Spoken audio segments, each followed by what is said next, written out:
Sulit didapat dan harganya mahal untuk pupuk subsidi di Sumsel, Serikat Buruh Tani Indonesia Sumatera Selatan meminta produsen pupuk di Sumsel mengevaluasi pendistribusian pupuk subsidi yang saat ini sulit didapat petani dan harganya mahal.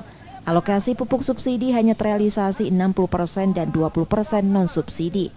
Harga pupuk non-subsidi yang seharusnya Rp125.000, namun petani membelinya dengan sebesar Rp350 hingga Rp600.000 per 50 kg. Alokasi yang pemerintah realisasikan di lapangan itu dari 100% itu yang terrealisasi sudah berjalan 70%.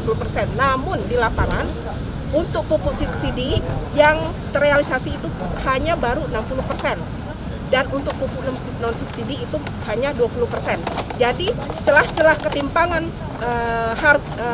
alokasi pupuk yang menurut Pusri mereka sudah realisasikan 100% dan ketersediaannya selalu ada, tapi nyatanya di lapangan itu sulit didapat oleh petani dan harganya sangat mahal, bisa berkali-kali lipat. Menanggapi tuntutan itu, Pupuk Sriwijaya Palembang menyatakan alokasi pupuk subsidi disesuaikan dengan realisasi pemerintah yang pada tahun ini turun 13,06% atau 25, triliun dibanding tahun sebelumnya, hingga tidak semua kebutuhan petani dipenuhi. Alokasi NPK hanya 26% dari RDKK.